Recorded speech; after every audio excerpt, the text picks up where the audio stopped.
John lesson 43, chapter 9, verses 17 and 18. They said to the blind man again, "What do you say about him because he opened your eyes?" He said, "He is a prophet."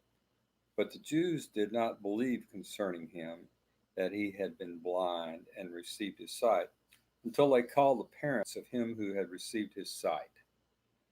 Uh, it's a measure of their perplexity and division that they ask the man what he thinks of Jesus. Normally, they would not have dreamed of putting a question on a religious issue to such a man. He said, "He is a prophet," and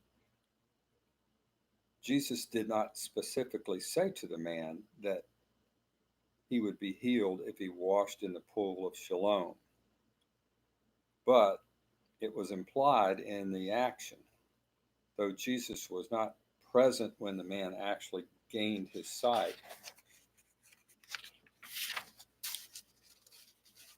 one could say that Jesus prophesied that he would gain his sight if he did what Jesus told him to do. So, in that respect, one could uh, perhaps imply that Jesus was a prophet. Now, according to a Jewish maximum, a prophet might dispense with the observation of the Sabbath.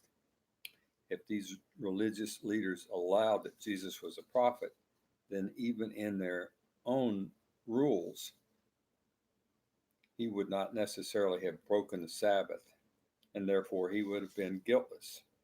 It was easier for the religious leaders to believe that the man was never really blind than to believe that Jesus healed the man. That's the bottom line. Verses 19 through 23. They asked them, that is, his parents, saying, "Is this your son, who you say was born blind? How then does he now see?" His parents answered them and said, "We know that this is our son, and that he was born blind. But by what means he now sees, we do not know, or who opened his eyes, we do not know. He is of age, ask him. He will speak for himself." His parents said these things because they feared the Jews, for the Jews had agreed already if anyone confessed that Jesus was Christ, he would be put out of the synagogue.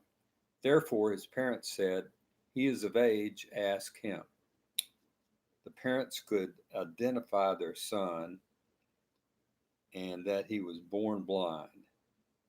They would not speak of the question of how he was healed because they did not want to be excommunicated from the church.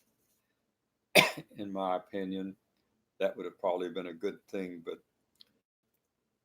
nevertheless, that's what happened. Many of the rulers in Jerusalem really believed in Jesus, but they were afraid to say it because they didn't want to be cast out of the synagogue.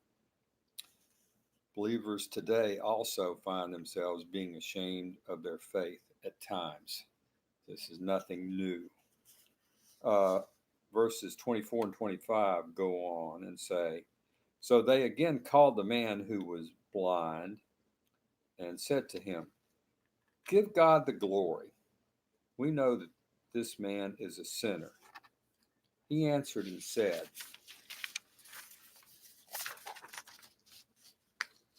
'Whether he's a sinner or not, I do not know. One thing I know, that I was blind, now I see.'" So these religious leaders were trying to get Jesus any way they could. And they had said, "We know that this man is a sinner."